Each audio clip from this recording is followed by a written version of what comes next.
우리가 신앙생활하면서 그 첫 번째 발걸음이 믿음의 발걸음이죠.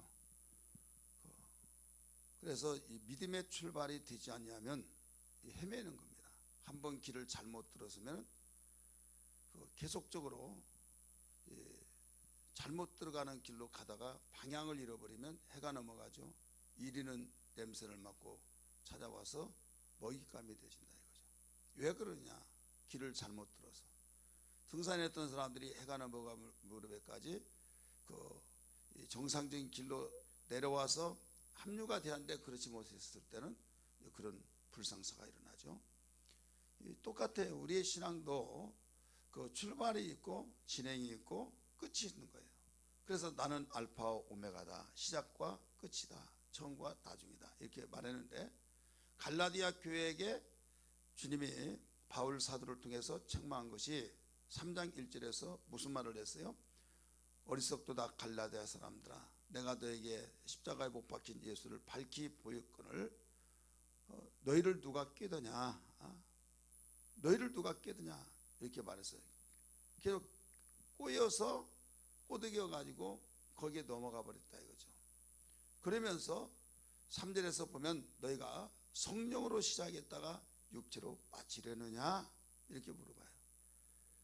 그래, 시작을 잘했는데 진행하는 과정 속에서 유혹자가 나타나서 꼬드겨서 넘어갔다 이거죠. 에덴 동산에 하나님의 축복으로 시작을 잘했는데 중간에 꼬드기는 뱀이 그 유혹을 했을 때 그걸 이기지 못해서 결국 에덴을 내쫓김 받고 저주의 삶을 살고 후손들에게 축복을 물려줘야 함에도 불구하고 저주를 물려줘서 온 인류는 하나님과의 담을 쌓고 사망의 삶을 살다가 지옥 갈 수밖에 없는 삶이 되었다 이거예요.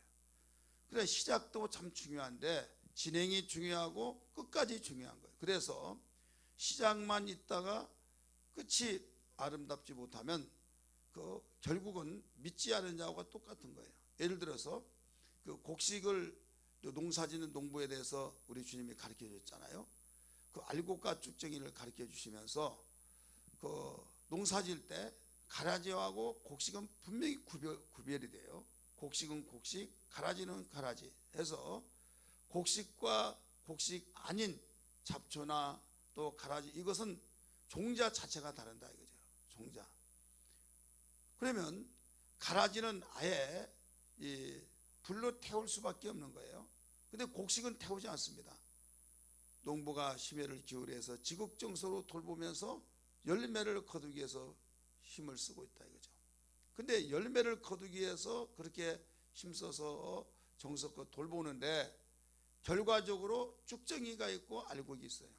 그럼 쭉정이는 알곡과 구분되어서 나중에 따로 노는데 어디에서 합류가 되냐? 쭉정이하고 가라지하고 합류가 됩니다. 그래서 어디에 넣어요? 불에 던지는 거예요. 그렇기 때문에 시작은 잘했는데, 곡식으로 시작은 잘했는데 여기서 쭉정이하고 합류돼서 불에 들어가 버린다고 한다면 어떻게 되겠냐.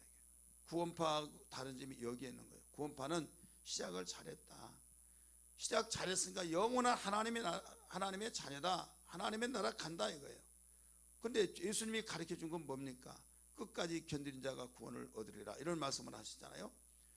바울은 거기에서 의인은 오직 믿음으로 말미암아 살리라, 그러면서 믿음의 선한 싸움을 싸우라 이렇게 가르쳐 준 거예요. 그래, 믿음의 선한 싸움을 싸우라고 하면서 진자는 이긴 자의 종이 된다. 사도 베드로도 베드로후서 2장 19절에 그렇게 가르치고 있어요. 그러니까 싸워서 이겨야만 되지, 이기지 못하면 바로 지는 자가 되고, 농부의 그 용어로 말한다고 한다면 알곡이 되지 못하고 쭉정이가 된다 이거예요. 그러면 쭉정이와 가라지 본질적으로 그 종자 자체가 다른데도 불구하고 본질이 다르죠. 가라지, 곡식. 근데 결국은 하나로 묶어서 불에 태워버리듯이 지옥에 간다 이거죠. 그렇다면 우리 기독교는, 정상적인 우리 기독교는 믿음의 출발을 잘하고 진행도 잘하고 끝도 맺는 것이 온전한 신앙인 걸 믿기 바랍니다. 근데 구원파는 그렇지 않아요. 시작을 잘했으니, 아들로 태어났으니, 거듭났으니 하나님의 자녀다, 이제는 영원히 천국 간다. 그래서 기쁘고 즐거우면서 방심하고 나타하면서 어떤 짓을 다 하더라도 천국 간다 이거예요. 그러니까 듣지 못한 가운데 기독교에서 코에다 걸면 코걸이, 귀에다 걸면 귀걸이 그렇게 느껴지면서 당신들 그렇게 하면 천국 갈 수 있냐 막 하면 성경을 열고 하면서 쭉 되면 못 갈 것 같고, 주여 용서해 주세요 막 하고 그 천국 가기 힘쓰고 이래서 그렇게 하면 나중에 그 행함으로 천국 간 것에 믿음으로 간다.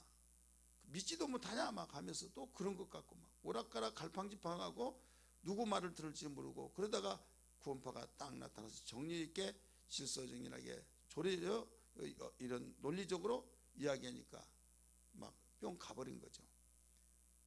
왜 그런가 하면 한국말은 말을 끝까지 들어봐야 된다고 그랬잖아요. 농사도 끝까지 지어봐야 된다는 걸 믿기 바랍니다.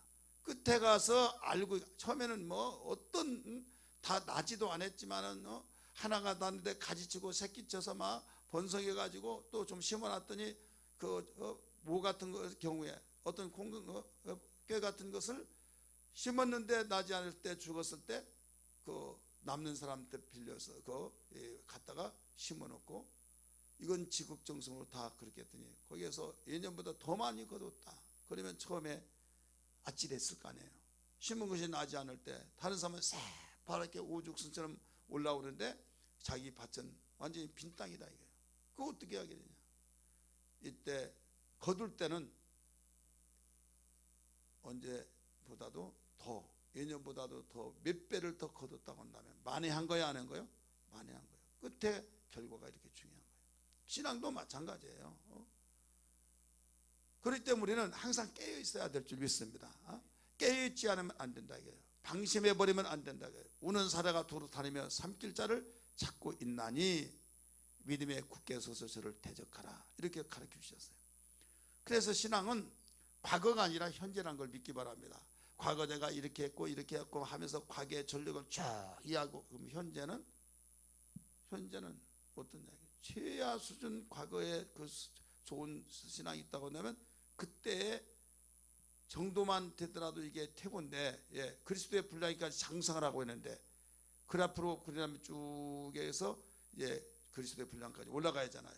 그런데도 불구하고 그냥 수평이다. 이건 성장이 아니죠. 신앙의 성장이. 근데 그렇더라도 좀 봐줄 만한데 아쉽지만은 내려가 버렸다 이거예요. 내려가면 이건 끝나는 거예요. 팔씨름 한번 해볼까요? 옆에 사람 팔씨름 한번 해봐요. 좋은 사람은 더 힘쓰게 해요. 팔씨름. 자, 팔씨름은 어떻습니까?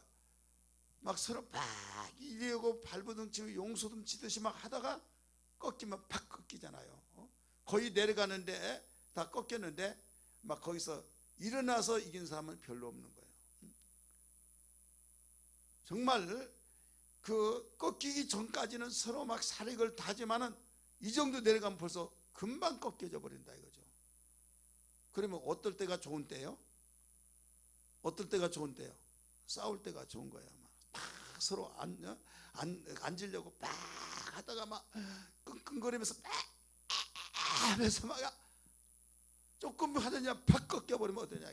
그러니까 기도할 때도요, 하기 싫다 막 하면서도 교회 오고 설교 듣기도 싫은데 막 눈을 푹 부르고 졸리면 막 하면서 막 눈에다가 막 힘을 주고 막 호적을 꼬집고 막 그럴 때가 좋다 이거예요.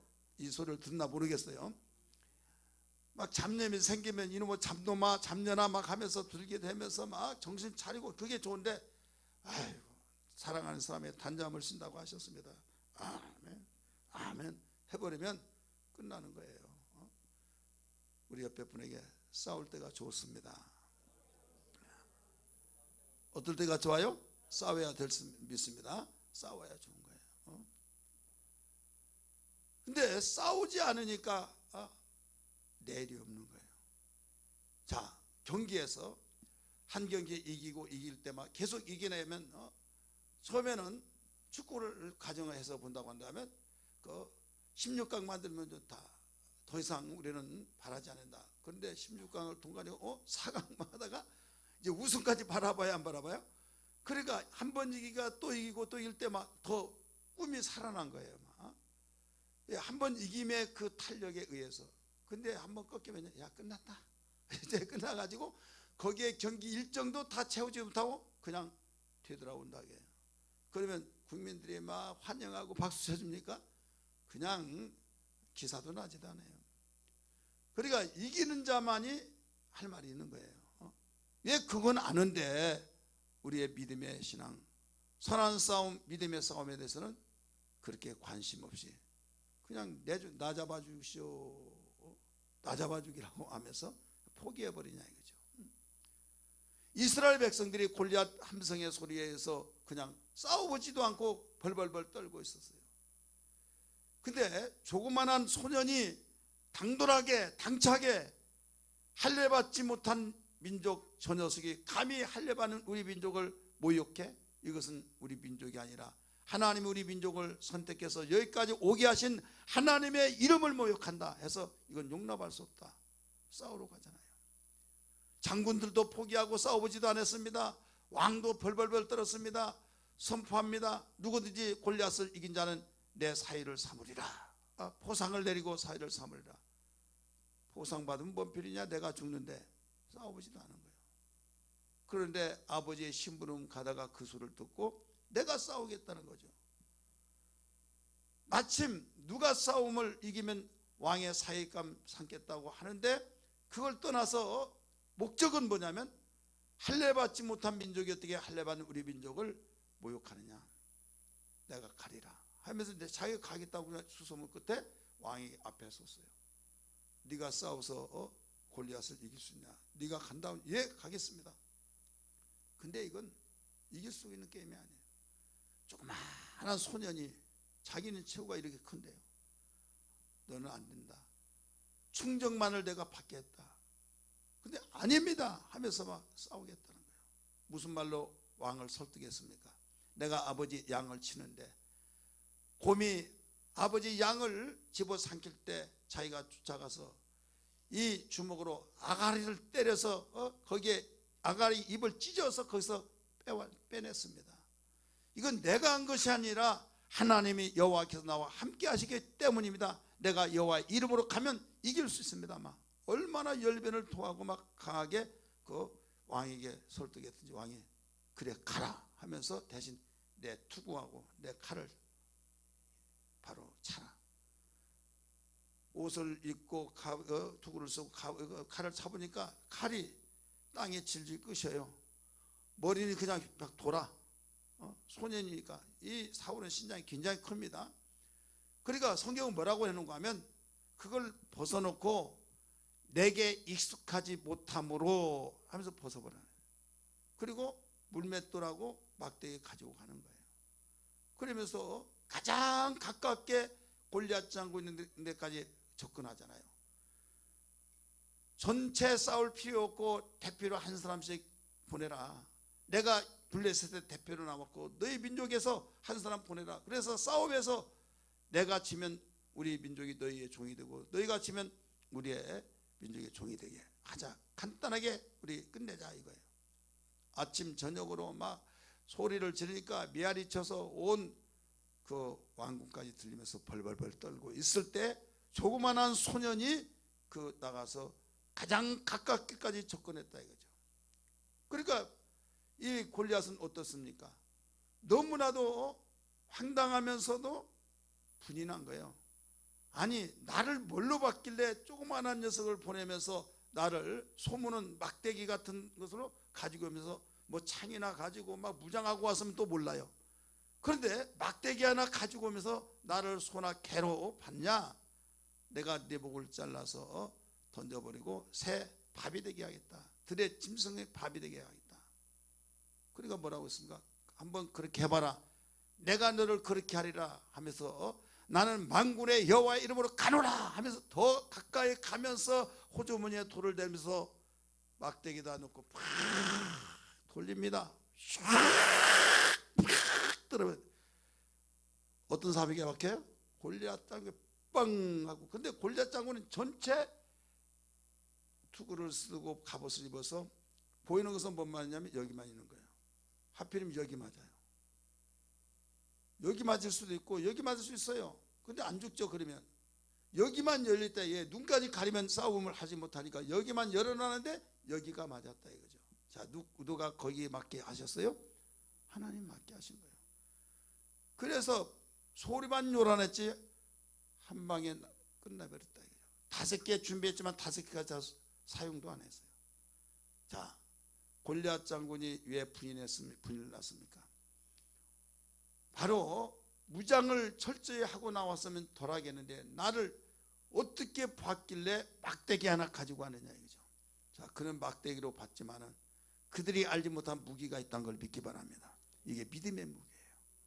세상의 사람들은 아무것도 없이 그냥 달래 나온 걸로 생각하지만은 그들이 알지 못한 믿음의 무기가 있다 이거예요.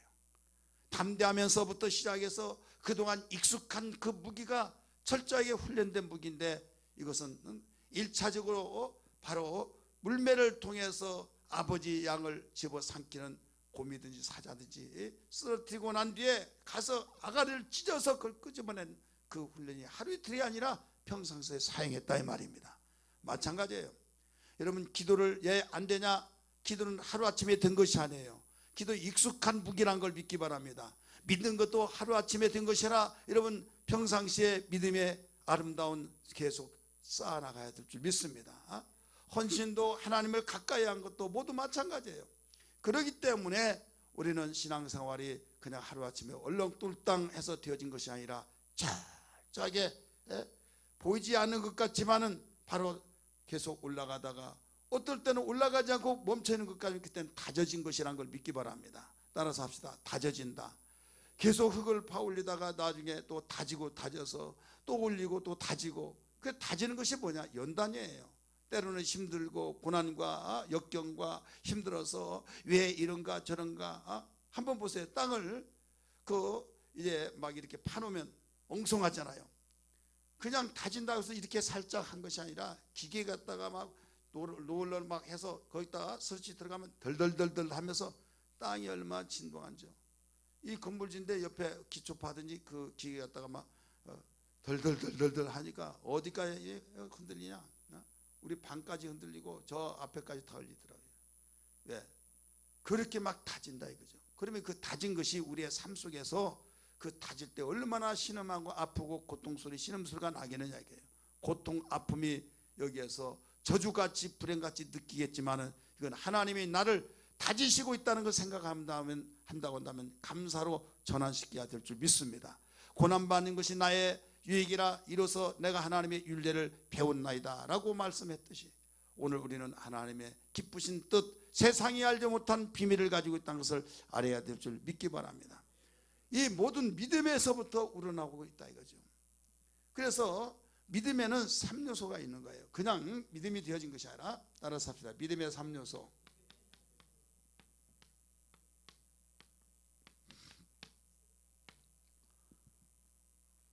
제가 성경을 보면서 나름대로 정리해 본 것이 3가지 요소인데 뭐 교과서에 나오고 어디에 나와야 공통적이고 여기서도 듣고 저기서도 듣겠지만은 그게 아니라 성경을 보면서 믿음이 그냥 믿습니다 그게 된 것이 아니라 이 3가지가 반드시 공유가 되면서 하나님이 찾은 믿음 하나님이 기뻐하신 믿음이 되는구나 이걸 발견한 것을 여러분이 같이 나누게 된 겁니다. 그래서 성경에 보면 히브리서 11장 6절에 보면 믿음이 없이는 하나님을 기쁘시게 할 수 없다고 그랬죠. 따라서 합시다. 믿음이 없이는 하나님을 기쁘시게 할 수 없다. 또 마가복음 9장 23절에 보면 할 수 있거든 무슨 말이냐 믿는 자에게는 능치 못함이 없느니라 이렇게 나와요. 할 수 있으면 고쳐주세요 하니까 예수님께 책망을 받았죠. 할 수 있거든요 무슨 말이냐 믿는 자에게는 능치 못함이 없다 능할 일이 없느니라 라고 나와요. 그래서 여기에서 또 무엇을 발견할 수 있는가 하면 바울은 고백하기를 빌립보서 4장 13절에 내게 능력 주신 자 안에서 내가 모든 것을 할 수 있느니라 이렇게 나오죠. 내게 능력 주신 자 안에서. 그러니까 믿음이 중요한 중이에요. 굉장히 중요한 거예요. 그래 결론적으로 뭐라고 하는가 하면 오직 의인은 믿음으로 말미암아 살리라. 따라서 합시다. 오직 의인은 믿음으로 살리라. 로마서 1장 17절의 말씀, 또 히브리서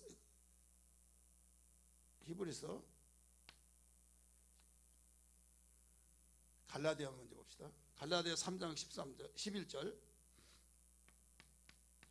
3장 11절, 히브리서 10장 38절 똑같이 나와요.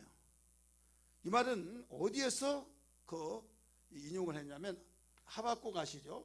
하박국 2장 4절에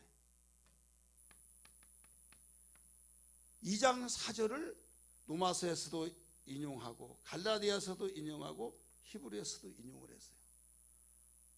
똑같은 말을 왜 제가 이 성경 구절을 써놓은가 하면 하박국 2장 4절에서 인용을 했던 것을 편지를 쓰면서 로마에 있는 교인들에게도 갈라디아 교인들에게도 히브리 사람들이 흩어져 있는 가운데서도 어려움이 있기 때문에 너 믿음으로 살아라 이거예요. 대부분 믿음으로 살려고 하는데 어디에서 넘어지고 자빠지냐? 왜 안 되냐? 왜 안 되냐? 왜 기도하면 된다고 했는데 응답해 준다고 했는데 왜 안 되냐? 하나님의 자녀면 하나님이 아끼시면 이렇게 잘 나가야지 왜 어려움을 주냐? 하면서 오해를 하면서 완전히 기울어져 버린다 이거죠. 마귀가 가장 원했던 것을 하고 있다 이거죠. 자, 마귀가 원한 것은 뭐예요? 의심을. 자, 믿음을 하나님이 이렇게 기뻐하잖아요. 믿음 반대가 뭐예요? 의심이죠. 그래 의심을 주고 감사 찬양 원하시잖아요. 근데 불평 원망하게 하고 그러면 흔들리기 시작하면서 이것이 나무 위에서 부러져 버리면 괜찮아요. 왜? 아프고 끊어져서 없어져 버린 것 같지만 다시 믿음에 되면 싹이 나서 원상복귀가 될 수 있다는 걸 믿기 바랍니다. 여러분 이게 뭔지 아십니까? 우리가 삶 속에서 어려운 질병과 또 고난과 물질의 어려움과 이 모든 것은 나무 가지가 끊어져 버려서 그때 정말 죽고 싶은 심정과 절망과 좌절이 있는 것 같지만은 정신 차리기를 믿음만 흔들리지 않는다고 한다면 다시 회복된다는 걸 믿기 바랍니다. 왜 그러냐? 믿음 회복하면 나무가 진의 깃을 빨아 올려서 그 싹을 내서 다시 회복시킨다 이거예요. 그런데 계속 흔들다 보면 바람 태풍 불러서 나중에 뿌리채까지 흔들려 버리면 벌써 그 속에 공기가 들어가서 뿌리가 말라버려요. 어떤 것은 뿌리채 뽑혀서 비스듬하게 들어서 죽어야 안 죽어요? 죽죠. 우리의 신앙을 환경이 어려운 일 당한 거 거기에서 주님께서 성경은 지적한 것이 아니라 그것은 받아들이라 이거예요. 그렇게 누가 원하는 것은 아니라 나에게 직면하고 있는 것을 원망하지 말고 오히려 근신하면서 내 믿음만을 흔들리지 않도록 만들어라. 믿음이 꺾여지지 않도록 만들라. 믿음을 지키라 이거예요. 그래서 오직 의인은 믿음으로 말미암아 살리라. 로마서에서도 갈라디아에서도 히브리서에서도, 여기 히브리서는 대상이 누굽니까? 예수 믿는 유대인들이 예수 믿고 신앙생활했던 사람이 핍박으로서 다 흩어져 있는 사람들을 향해서 말하기 때문에 12지파 모든 사람들에게 다 해당하는 말씀들이에요. 갈라디아서는 갈라디아로 지금 흩어져 있던 사람들에게, 로마는 로마에 있는 사람들에게, 그리스도인들에게 가르쳐 준 말씀이에요. 근데 어디에서 이 말이 나오냐? 학개 2장 4절에서 하박국 선자가 하나님을 섬겼던 민족이 전쟁에서 망하고 패전당해서 포로로 끌려나간 그런 어려움을 보면서 아수르에 망하고, 근데 그들 나라가 하나님을 잘 섬기지 못하고 우상을 섬기고 하나님이 가장 싫어하는 우상을 섬긴 나라들이 승승장구하더라 이거예요. 그러니까 선지자로서 말빨이 서지지 않는 거예요. 하나님대로 살면 복받는다 하는 말이, 하나님 섬기지 않더라도 우상 섬기는 사람 잘 되지도 않는다. 그들이 잘 되고 우리는 더 안 되더라. 그러니까 힘이 들어가지고 성루에 앉아서 하나님, 나는 이제는 하나님 말씀을 외치고 싶은 생각도 없습니다. 저들이 받아들이지도 않고 지금 하나님을 잘 섬기지 아니한 민족들이 득세하면서 오히려 전쟁에서 이기고 아무리 민족이 아무리 하나님을 못 섬겼다 할지라도 그들보다 낫지 않습니까? 그런 가운데 있을 때 하나님께서 말씀하십니다.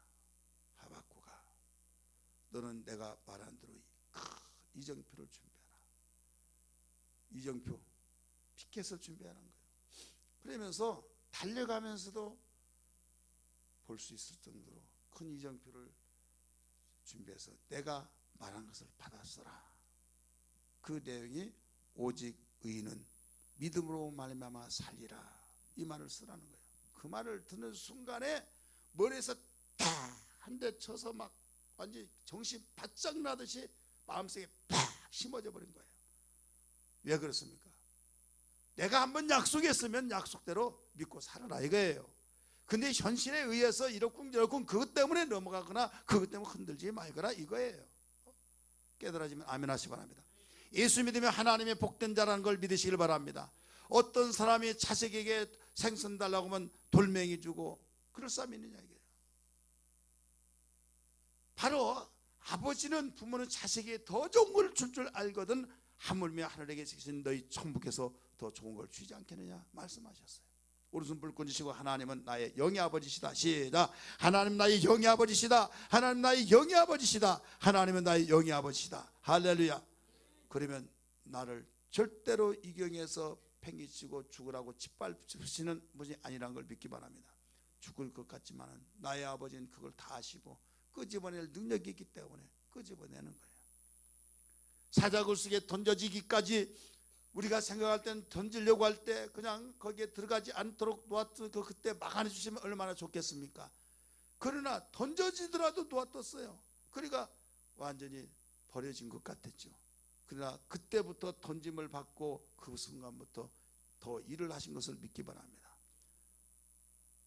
이 성경이 모두 그걸 가르쳐주고 있는 거예요. 욥 보세요. 동방에서 가장 큰 자들아, 하나님을 경외하고 하나님을 섬기는 그 욥과 같은 자가 없다고 그랬잖아요. 그럼에도 불구하고 그가 악창이 생기고 가정이 무너지고 자식 10남매가 다 죽고 자기 부인은 하나님 원망이라 하고 막 화풀이라도 하면 좋겠는데 하나님 주여 주여 하면서 원망지도 않죠. 도망가 버렸어요. 그런데 남은 것 한 가지 건강이 남았는데 건강마저도 지금 완전히 손으로 긁는 걸 감당 못해요. 기와장으로 박박 긁으면서 피고름이 나오면서 잿더미에 둥글면서 여러분 욥의 그 친구들이 와서 그걸 보고 욥이 맞냐고 한참 동안 말을 잊지를 못했어요. 무슨 말로 위로를 할 길이 없었어요. 나중에 말 한마디 한마디 하는 것이 이제 논쟁이 일어난 거죠. 그래도 욥이 믿음이 흔들리지 않았던 걸 믿기 바랍니다. 믿음이 꺾여지지 않은 걸 믿기 바랍니다. 그랬더니 모년이 되었을 때 갑절의 복을 주셨다는 것을 믿으시면 아멘 하시기 바랍니다. 할렐루야. 성경은 이와 같이 전체로 기록하고 있는 거예요. 그래서 믿음이 뿌리채 뽑혀지거나 그래서 안 된다 이거예요. 그럼 끝나버린 거예요. 게임이 끝난 거예요. 이미 죽은 거예요. 그런데 가지가 꺾여진 것은 아프고 잠 안 됐지만은 회복이 될 수 있는 기회가 있다는 걸 믿으시길 바랍니다. 여러분 태풍 만났을 때 보잖아요. 막 가지가 여기저기 꺾여지고 막 정말 좋은 그 모양이 꺾여져서 흉하게 되어지고 사람으로 본다면 얼마나 비명의 소리를 지르면서 고통 신음 소리가 났겠습니까? 그런데 몇 년 가다 보면 다 싹이 나가지고 막 더 좋은 작품처럼 되어버리고 그런 경우가 얼마나 많냐 이거죠. 그리고 그때 나무가 벌레 먹고 막 그런 데는 센탄한 부분이 거기에 뚝뚝뚝 다 끊어져 나가잖아요. 그건 언제 끊어지는데 빨리 끊어졌을 뿐이에요. 나중에 거기서 새롭게 시작된 걸 알 수 있잖아요. 따라서 합시다. 이것이 믿음이다. 믿음만 살아있으면 얼마든지 회복될 수 있기 때문에 두려워하지 말라, 놀라지 말라, 내가 너와 함께 함이라 하면서 강력하게 믿음을 주님은 가르쳐주고 있는 것입니다. 사랑하는 성도들이요, 그러면 이 믿음이 어떻게 해서 이루어지냐? 하나님이 기뻐하신 믿음, 믿음만 있으면 모든 걸 다 해낼 수 있고 어떤 환경 속에서 다시 회복할 수 있고, 그런데 이 믿음에 대해서 너무나 아는 것 같으면서도 모르더라 이거예요. 따라서 합시다. 믿음에 대해서 아는 것 같은데도 모르더라. 믿음이 뭐냐? 믿음이 믿은 거죠. 뭐 할 말은 없죠. 믿음이 믿는 거죠. 그런데요, 세 가지 믿음이, 세 가지 요소가 있어야만 진정한 믿음이 되는 거예요. 하나님의 찾으신 믿음, 믿음을 통해서 기뻐하시는 그 믿음의 사람이 될 수 있는 거예요. 자, 첫 번째 뭐냐? 첫 번째는 믿음인데, 믿음은 그냥 된 것이 아니라 뭐가 들어야 해요. 우리 한번 따라 들음. 로마서 10장 17절, 믿음은 들음에서 나며, 기억하시면 아멘 하시기 바랍니다. 그러니까 정말 내가 믿음의 사람이 된다고 하면 들어야 된다 이게요. 신기하고 참 신기한 것은 기도는 열심히 한대요. 설교를 안 들어요. 믿음이 있는 것 같은데 설교 시간에 완전히 망쳐버린다 이거죠. 다른 생각이 나에게 오고, 근데 아무도 모르지, 자기만이 알고 하나님만이 알죠. 이건 여러분 스스로 진단해야 말입니다. 가장 첫 번째 단계 요소가 뭐냐면 믿음인데, 이건 들음에서 나기 때문에 설교 시간이 얼마나 중요한지 몰라요. 설교에서 망쳐버리면요, 지금 길을 잃어버린 겁니다. 자, 내가 누구를 믿는다. 어떤 걸 믿느냐? 그냥 믿어. 여러분, 그냥 믿는 거 어디 있습니까? 이런 말을 하는데 나는 그 말을 믿는. 다른 사람이 비판하고 다른 사람이 다 반박하고 이상한 사람이라고 하지만 나는 그 말을 정말 감명 깊게 들었다. 정말 나는 그 말을 믿는다. 자, 무엇을 통해서 믿는다고 그래요? 들음을 통해서. 할렐루야. 들음이 없이는 믿을 수가 없다. 두 번째 요소는 뭐냐? 기도예요. 우리 한번 따라 기도. 기도인데, 기도는 뭡니까? 대화죠, 대화. 그래서 기도를 할 때 여러분, 이방인들과 같이 기도하지 말라는 거예요. 왜 이방인들과 기도하지 말라고 하십니까? 첫 번째, 주님이 공생애를 시작하면서부터 마태복음 5장, 6장, 7장을 가르쳤잖아요. 그러면서 너 6장에서 너는 무엇을 먹을까, 무엇을 마실까, 무엇을 입을까, 이방인들처럼 기도하지 말아라 하면서 구별화를 시켰어요. 세상의 모든 민족은 어느 민족이든지 바로 토속신앙, 토속신앙이 있다 이거예요. 그 민족마다. 그래서 그 토속신앙에서 자기의 신이 어떻게 생겼는지도 모르지만 신은 있다 해가지고 미신신앙이 있는데 거기에서 기도를 하는 거예요. 자기의 소원을 빌어서. 그래서 이런 국어사전에 보면 기도가 뭐냐? 자기의 소원을 신께 아렘 이렇게 나와요. 그래, 사전적으로 본다고 한다면 미신 섬긴 사람도 타종교 섬긴 사람도 기도해야 하네요. 그러니까 우리 기독교도 똑같다 이렇게 생각한다 이거예요. 그것을 완전히 없애야 해요. 그러면 우리 기독교에서 주님이 가르친 기도는 뭐냐? 그들의 기도와 차원이 달라요. 그래서 그걸 가르쳐 주셨잖아요. 너는 무엇을 먹을까, 입을까, 마실까 염려하지 말아라. 공중에 나는 새를 봐라. 설명까지 해주셨어요. 새가 농사짓지 않았는데 다 먹고 살고 있지 않느냐? 들의 백합화를 봐라. 그가 길쌈을 하지 않는데도 너무 아름다운 옷을 입지 않느냐? 하면서 너희는 그의 나라와 그의 의를 구하라. 그리하면 이 모든 것을 너에게 더하시리라 하면서 그의 나라와 그의 의를 구하라고 하면서 이방인들과 구별되어지는 기도에 대해서 가르쳐 주셨다 이거예요. 그 기도란 건 뭐냐면 여기서 듣고 난 뒤에 이게 고백이 돼야 된다. 이거 고백. 우리 한번 따라합시다. 고백. 자, 들었으면 예, 그렇습니다. 내가 감명 깊게 들었습니다. 너무나도 내가 기쁩니다. 내가 이제까지 살았던 잘못 살았습니다. 잘못 살았다면 회개가 돼야겠죠. 내가 지금 알고 있는 그 믿음대로 내가 알고 있는 하나님을 사랑하고 있는데 비판하고 저렇게 섬기면 안 된다, 그 미쳤지 막 하는데 하나님 말씀을 듣고 보니까 나를 위로해 주신 거예요.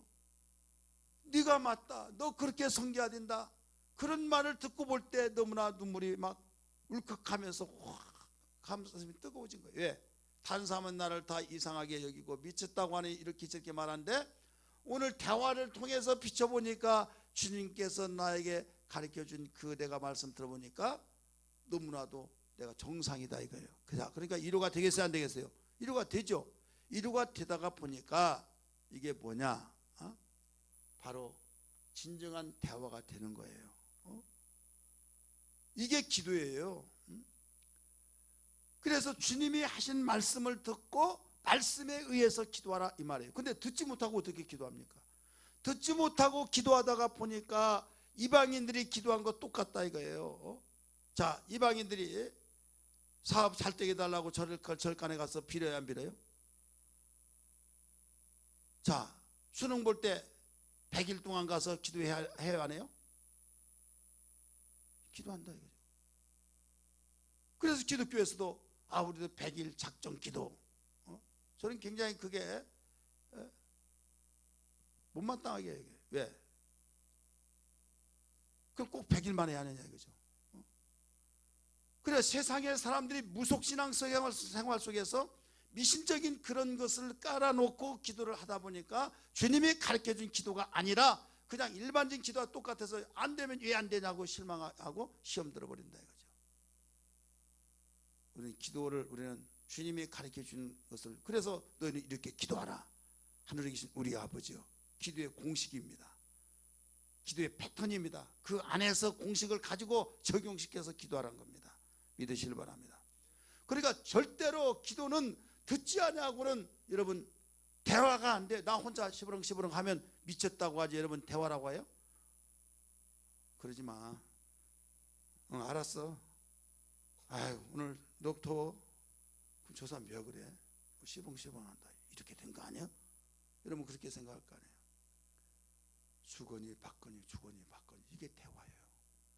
하나님이 먼저 우리에게 대화 말씀하셔서 우리가 그 말을 듣고 내가 찔림이 되면 회개하고, 내가 정말 다른 사람이 뭐라고 하더라도 나는 주님이 이걸 원하신다 했더니 그걸 아시고 나에게 말씀하시면서 이루해 주실 때 감사합니다. 힘이 생기기도 하고, 할렐루야. 그래, 철저하게 우리는 예배를 성공시켜야 된다 이거예요. 그럴 때 말씀을 듣고 거기서 기도합시다 하면 그 말씀을 붙들고 다 같이 기도하자고 말씀을 붙들고 기도하는 거예요. 그런데 설교를 듣지 않으면 무슨 기도가 나오냐 이거예요. 그 다음에 여기서 이 기도는 뭐 여러 가지 성경적인 나올 수 있어요. 데살로니가전서 5장 항상 기뻐하라, 쉬지 말고 기도하라. 18절에 나오죠. 17절에. 그리고 조금 이따 그 성경 전체 3요소에 하나를 묶어서 말씀드릴게요. 그 다음에 행함이에요. 우리 한번 따라서 합시다. 순종,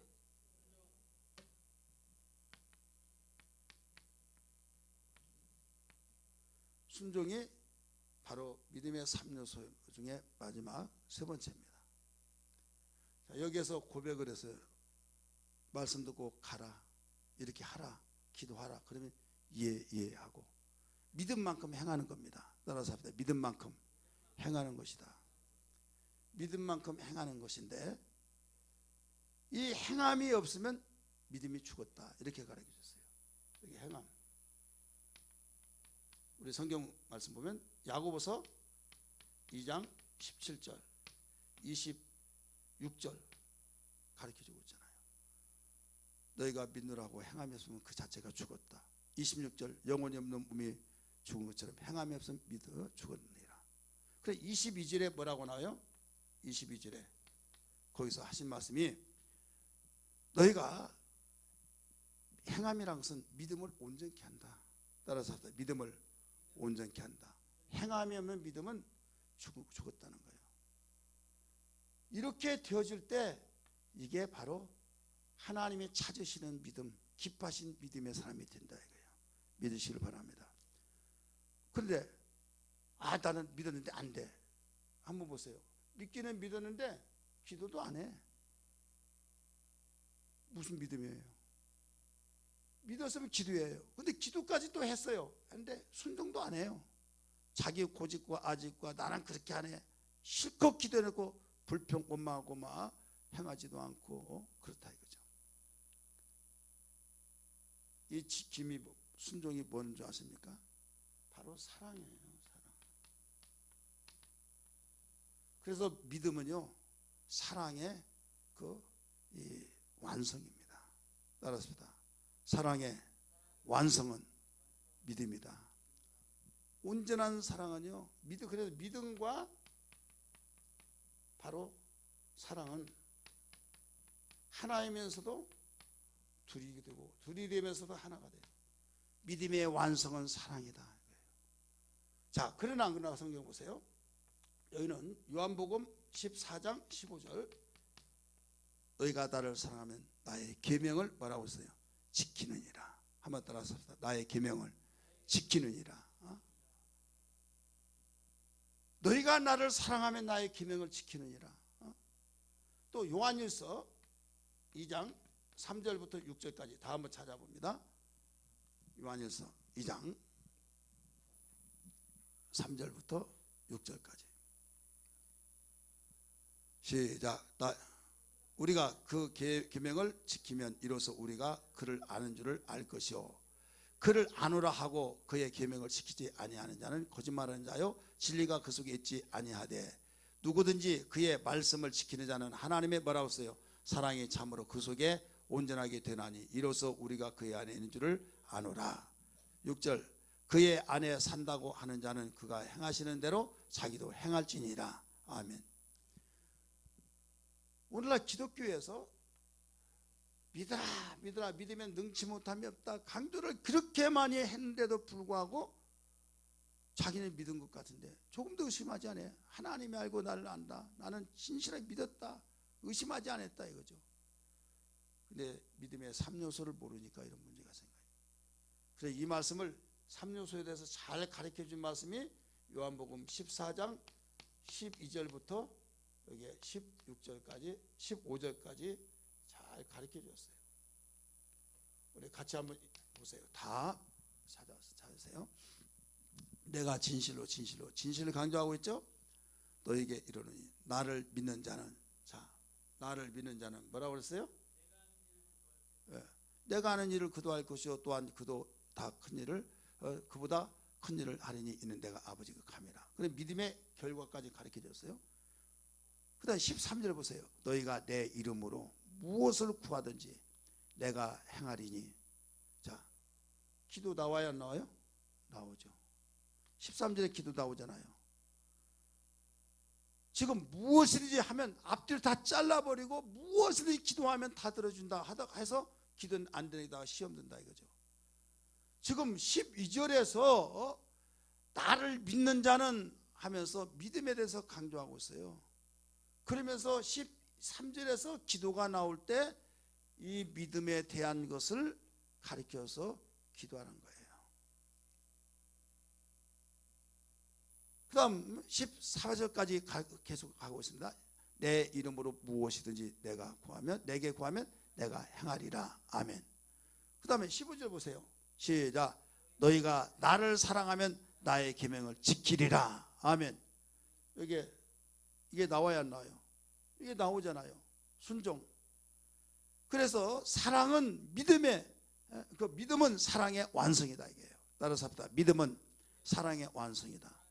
믿음은 사랑의 완성이기 때문에 사랑이 최고야, 믿음보다 사랑이 최고야 하는데 아무 의미도 모르고 그냥 믿음이 사랑은 최고다고 의미를 모르고 그냥 하다 보니까 사랑, 정말 온전한 사랑은 그냥 된 것이 아니에요. 사랑합니다 나의 예수님, 사랑합니다 아주 많이요, 사랑합니다 나의 예수님, 사랑합니다 이것뿐이에요. 사랑한다더라 내가 너를 잘 아노라. 사랑한다 내 딸아 내게 축복 더하리라. 우리 가슴에 손을 얹고 부릅니다. 사랑합니다 나의 예수님, 사랑합니다 아주 많이요, 사랑합니다 나의 예수님, 사랑합니다 그것뿐이에요. 사랑한다더라 내가 너를 잘 아노라. 사랑한다 내 딸아 내게 축복 더하리라.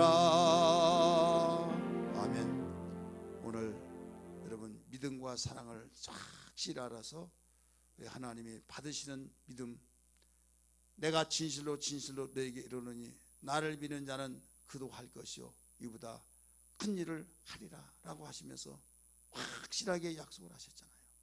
근데 믿음에 대한 것을 너무나 피상적인, 그냥 추상적으로 알고 자기가 믿음을 다 아는 양 그렇게 생각하고 있다 이거죠. 그래서 정말 믿음의 사람은 이 세 가지가 다 들어가는 거예요. 나는 주님을 믿는다. 그러면 하나님 말씀을 잘 듣고 그 말씀을 고백이 돼야 된다 이게 고백.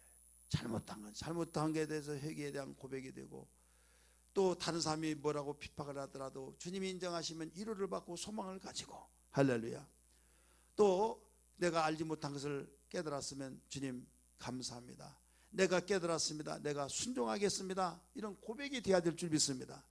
그렇게 해서 순종이 되어질 때에 여기에서 어떤 역사가 나타나냐, 하나님이 원하시고 기뻐하니까 거기에서 일하신다 이게 일. 그래서 14장 16절이 이제 성령으로 나온 거예요. 요한복음 14장 16절 보세요. 요한복음 14장 16절 같이 읽습니다. 시작.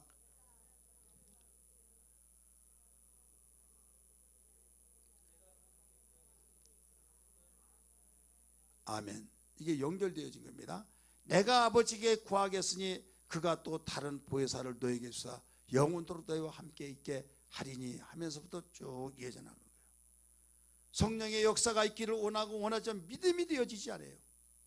말로만 주여 성령이여 하고 목을 큰 소리 치면서 성령이여 하고 막 손을 흔들고, 그게 여러분 성령의 역사된 것이 아니라 온전한 믿음 속에 역사된 거예요. 따라서 합시다. 온전한 믿음. 그러니까 믿음을 모르면 안 된다 이거예요. 자, 그렇기 때문에 믿음, 사랑의 이 믿음은 사랑의 그 완성이죠. 그래서 사랑이 얼마나 중요한 얘기예요. 이 내용을 그대로 가르치고 있는 거예요. 자, 사랑을 아무도 안 하나요? 지나가는데 내가 당신 사랑합니다 그래서 하면 이제 미친 사람이라고 그럴 거 아니에요. 자, 사랑은 어떤 사람을 사랑해요? 1차적으로 사랑을 하나도 안 해봤나 봐요. 어떤 사람을 사랑해요? 믿을 때, 상대 신뢰할 때 사랑하잖아요. 신뢰할 때. 그러면서 사랑을 하면서 그 사랑이 짙어진 것은 나중에 대화를 통해서 첫 번째 만날 때보다 두 번째 만나고, 두 번째마다 세 번째 만나고, 그러면서 대화를 통해서 깨지기도 하고, 여기서 더 사랑이 뜨거워질 수 있어요. 왜? 대화가 안 통해. 많이 통하자고 대화를 해봤는데 너무나 극과 극이에요. 그러면 그 사람 오래 가요 못 가요? 못 가는 거예요. 대화를 통해서 나오고 너무나도 맞다, 어쩌면 내 마음하고 똑같냐 하면서 여기서 더 뜨거워지면서 한 마음이 되어진다 이거예요. 그러면서 내가 정말 저 사람하고 같이 일생에 같이 살면 행복한 가정을 이루겠구나. 그래서 결혼이라고 하는 결론을 내리고 결혼을 하자, 프로포즈 할 때 그럽시다 하잖아요. 그러니까 그러면서 이제부터는 희생이 들어간 거예요. 왜? 내가 사랑하니까 어떤 말이든지 아니오가 없어 다 그렇게 하리라고 하는 사랑의 종이 된다 이거죠. 다시 말해서 어떤 가운데서 나는 대접만 받기를 원했고, 나 애암하고 나는 높은 사람이 나한테 섬겨라 그랬는데 내가 먼저 섬기고 내가 희생하고 내가 어떤 가운데 그 사람의 종이 된다 이거예요. 이건 깊어서 자유가 되어진 종, 사랑의 종. 그래서 이게 순종이 되잖아요. 이게 이해가 되십니까? 믿음과 사랑. 오늘 제가 이 설교하니까 아주 모양이 아주 사진 한번 딱 찍어서 다 보면 좋겠어요. 깨달았나 안 깨달았나 반응도 없고. 목사님 오늘 요한복음 11장 나사로 사건 이야기하다가 왜 이 이야기만 해? 그 내용을 하나도 안 하고 이렇게 하시. 이걸 모르면요 그 요한복음 11장의 사건을 알지를 못해요. 오늘 제목이 뭐예요? 믿음을 저축하라. 믿음을 저축하라. 그럼 믿음을 저축하기 원하시면 아멘 하시 바랍니다. 저축 잘 하시죠. 월급 200만 원 다 가지고 쓰기도 바쁜데 저축을 해. 그러면 저 사람 미쳤어. 여유 있나 보지? 자, 여유 있나 보지. 자, 여유가 있으면 저축하고 없으면 못하고, 그게 맞는 말이에요. 그런데 그렇게 쓰다 보면 남는 거 하나도 없겠다 해가지고 그런 가운데서도 저축하는 사람들이 있어요, 없어요? 있죠. 저축을 하면은 생각이 달라요. 몇 년에 얼마짜리 내가 적금을 든다. 그러면 꿈이 생겨요. 그러면서 거기다 조금 융자하면 집을 사겠다, 막 이런 꿈이 부풀다 이거죠. 근데 저축을 하지 않으면 나중에 뭐 쓰기도 바쁜데 뭐 쓰다 보니까 나중에 위기감이 올 때 굉장히 불안해져. 자, 그건 알잖아요. 내가 설명하기 전에 너무 잘 알잖아요. 그렇다면 우리의 영적 생활이니까 믿음도 저축하자 이거예요. 따라서 믿음도 저축하자. 자, 믿음도 저축하자가 할 때 믿음을, 이 믿음에 대한 것을 몰라버리면 그냥 피상적으로 돌아가겠어요, 안 돌아가겠어요? 돌아가죠. 그래서 이 설명한 거예요. 믿음을 저축하는데 아유, 믿음 생활이 벌써 3년소가 뭐가 들어갔어요? 듣고, 들으려면 어떻게? 여기다 나와야 된다 이게. 예배 참석해야죠. 기도하고 또 순종하고. 그러면 뭐라고 그래요? 믿음 생활자는 아유, 아무개선 시간 많으니까 뭐 나는 시간 때문에 안 되고 나는 할 일이 바쁘고, 그러니까 빠져나간다 이거죠. 그러면 그 사람이 생각할 때는 신앙생활을 잘하고 믿음 생활을 잘하는 사람은 시간이 남아돌아서 하는 걸로 생각하고 있어요. 자, 저축은요, 아무리 돈을 많이 벌더라도요, 사고력이 내릴지 모르니까 쓰고 보자. 먹는 것이 남는 것이다, 쓰는 것이, 즐기는 것이 남는 것이다 해서 그냥 하는 거예요. 그렇게 나가는 거예요.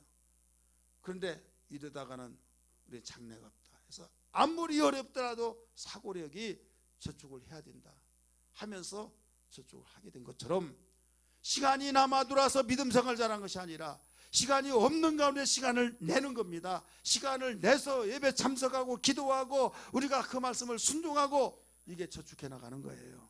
믿으시길 바랍니다. 오해하지 마세요. 나는 시간이 없어서, 누구는 시간이 남아서, 누구는 남편이 돈을 잘 벌어다 줘서 교회에서 살고 교회에서 나오라는데 다 나오고.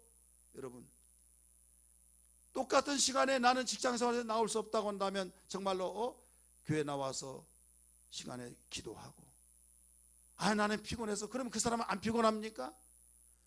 그러니까 저축을 하는 사람의 그 상태를 보라 이거예요. 저축 안 한 사람은 편해. 편하지만 어떤 위기가 오면 여기에 해결할 책이 없네, 대책이 없는 거예요. 저축해서 모아진 것이 있으면 어떤 위기 상황이 있을 때 그 돈이 있으니까 그걸로 대처가 된다는 걸 믿기 바랍니다. 우리 믿음의 사람은 믿음이 저축이 될 때, 위기 상황이 올 때 믿음으로 대처해 나가면서 그 믿음을 사용하는 겁니다. 자, 적금했던 돈이 없는데, 저축에는 돈이 없는데 어떻게 돈을 빼다 씁니까? 위기 상할 때 뭘로 은행 가서 내 돈 내놔라. 청구서 써오세요. 청구서 없습니다.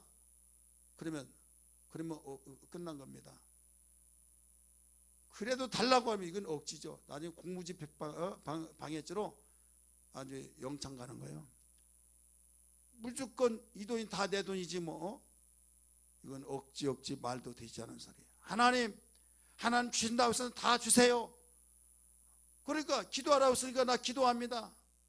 이 믿음에 대한 것을 알지 못하면서 막 무조건 기도하되, 너는 미신적인 기도했다, 너는 이방인들이 기도한 거 그 기도다. 그리고 하나님 꼼짝달싹도 않고 그냥 감동, 오히려 막 원망 불평하면 너 꼴 좋다, 이렇게 되어버린다 이거죠. 오늘 본문에서 무슨 말씀이 나옵니까? 나사로가 병들었다고 나사로의 오너희들이 거기에 사람을 보냅니다. 3절의 말씀 보니까 뭐라고 나와요? 주여 사랑한 자가 병들었나이다. 보고를 해요. 이때 그 보고를 듣고 주님은 거기서 이 죽을 병이 아니라 하나님 영광을 나타낼 것이다 라는 것이 말씀하십니다. 5절에서 예수께서 그 삼남매를 본래 사랑하셨다라고 가르쳐 줬어요.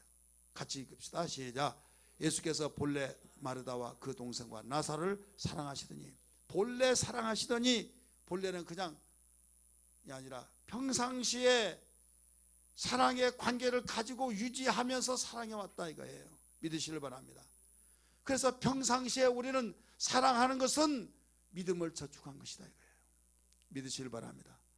평상시에 사랑했더니 예수님은 그 말을 듣고 곧바로 알았다 가자 그렇게 하지 아니고 이틀을 더 유하셨다고 그랬어요. 6절 말씀 보세요. 6절 시작. 나사로가 병들었다 들으시고 그 계시던 곳에 이틀을 더 유하시고, 자 보고를 했을 때 첫째 날이에요. 이틀을 더 유하셨어요. 3일이죠. 그 다음에 4일째 나흘째 되는 날을 이제 간 거예요. 뭐라고 했습니까? 11절의 말씀 보니까 내 친구 나사로가 잠들었다. 내가 깨우러 가노라. 내가 깨우러 가노라. 믿음을 저축한 그에게 보고가 들어왔을 때, 청구서가 돌아왔을 때 바로 거기서 돈을 빼다가 갖다 주는 것 같은 이런 놀라운 사건. 이러면 순리예요. 인격적인 분이에요.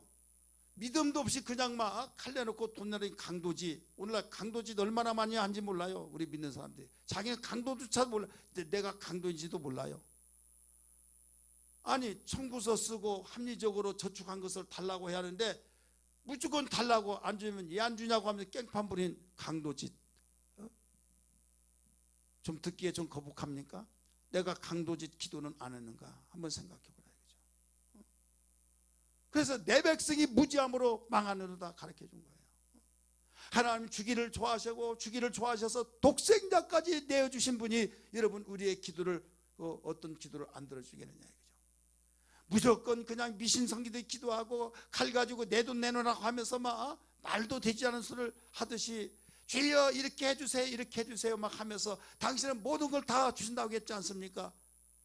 믿음의 3요소를 알지 못하고 그냥 하다가 보니까 일반적인 미신성기 있는 것처럼 기도하다가 시험 들고, 여러분 귀가 딱지 안 들 정도로 들었잖아요. 기도하는 사람이 더 시험 든다고. 믿음 없이 기도하니까 그렇다 이거죠. 자, 믿음은 들어야 된다고 그랬어요. 말씀드려야 될 줄 믿습니다.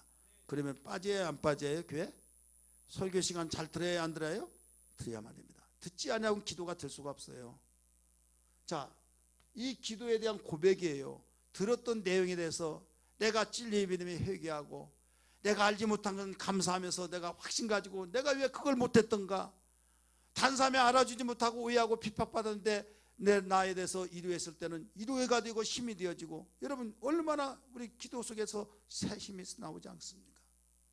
그러면서 알았던 것을 내가 순종하면서 깨달아지면서 아멘하면서 여기서 행동으로 옮겨질 때, 요단강을 밟아라 했을 때 밟았을 때 갈라진 것처럼 하나님의 약속을 믿고 순종했을 때 그때 성령을 통해서 일하신 분이라는 걸 믿으시길 바랍니다.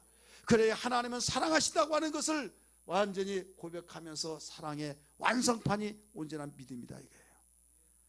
그러므로 오늘 정리해서 우리 드려야 할 내용은 믿음을 저축하자. 언제? 평상시에. 따라서 평상시에 일 터졌을 때는 저축했던 걸 빼다가 써야지. 예? 그때 저축하려고 하면 힘이 늦어요. 그래 평상시에 아무 일이 없다고 해서 왔다 갔다 하고 뭐하고 바쁘고 세상에 바쁘면 저축을 언제 했냐 이게 언제. 그러니까 우리는 저축이라는 것은 나에게 평안할 때 저축할 수 있는 좋은 기회라는 걸 알아야 될 줄 믿습니다. 따라서 합시다. 평안할 때 그때 저축할 수 있는 기회예요. 어려울 때도 정말 저축하지만 이때는 더 많이 여러분, 예를 들어서 쪼들려서 정말 이번에는 저쪽 틈나는 데 하는데 아이고 이번에는 정말 못하는데 그래도 얼마라도 해야지. 5만 원 하자. 저축해놨어요. 나중에는 더 많이 벌었어요. 그래서 여유가 있어요. 어디 가자 어디 놀러 다니고 막 그러면 거기에 다 들어가 버리니까 저축 많이 할 수 있어요 없어요? 여보 놀러 다니셨는데 이때 많이 할 수 있는 이때 기회다 해서 이것을 적용시켜 말한다면 좋은 환경 주셨을 때, 좋은 환경 주셨을 때는 더 많은 믿음을 저축할 수 있는 계기로 삼자 이 말입니다. 할렐루야. 그렇게 할 때 많이 계속 확대되고 더 많은 것을 확보될 때, 사람의 살다가 보면 어려운 일이 있잖아요. 잔잔한 여러분 그 항해만 한 것이 아니라 잔잔한 항해하면서 낭망을 찌고 시를 읊고 하다가 돌풍이 몰아닥쳤을 때 생명의 이기를 느꼈을 때 어떻게 됐습니까? 이때 주여 내가 죽게 됐나이다 나를 도와달라고 구원해달라고 할 때 손잡아서 그 시로 바로 끄집어내시듯이 평상시에 여러분 저축한 그에게 내 돈 주세요 하면서 청구서를 내놓을 때 바로 주어야 할 의무가 있는 거예요. 따라서 줘야 할 의무. 나는 달라고 하는 권리가 있다 이거예요. 그러니까 달라고 할 권리가 있는 사람이 바로 주지, 권리도 없는데 여러분 줄 이유는 없다 이거죠. 저축이 되어진 것, 내게 믿음이 있으니까 그 믿음으로 달라고 했을 때 주께서 주신다. 그러므로 여러분 정말로 이 믿음의 저축이 얼마나 중요한가. 오른손 불끈 쥐고 내 평생 믿음을 저축하리라. 시작. 내 평생 믿음을 저축하리라. 내 평생 믿음을 저축하리라. 내 평생 믿음을 저축하리라. 할렐루야. 믿음을 저축하고 살아가다 보면 어떤 위기가 당할지라도 주님 하면서 청구서 내는 거죠. 청구서가 뭐예요? 기도, 간구. 그러면 주님은 일하시고, 때로는 오히려 이틀을 더 유하시듯이 바로 안 주실 때는 더 큰 영광을 보기 위해서, 그러면서 내 친구 나사로가 잠들었도다 내가 깨우러 가노라. 이미 장사세 끝나버렸음에도 불구하고 어디 있느냐, 이미 장사 지냈습니다. 나흘이 되었습니다. 썩은 냄새가 납니다. 주님은 그 관계치 않아요. 가자 해서 돌문을 열어라. 나중에 나사로야 나오라 하면서 죽은 자를 산자같이 끄집어내신 하나님이란 걸 믿기 바랍니다. 나사로가 그냥 되어서 살아난 것이 아니라 그들이 삼남매가 평상시에 뭐 했기 때문에, 바로 주님을 사랑했기 때문에, 곧 믿음을 저축했기 때문에, 평상시에 믿음을 저축한 사람만이 여러분 승리한 것을 믿으시길 바랍니다. 문제 해결된 걸 믿으시길 바랍니다.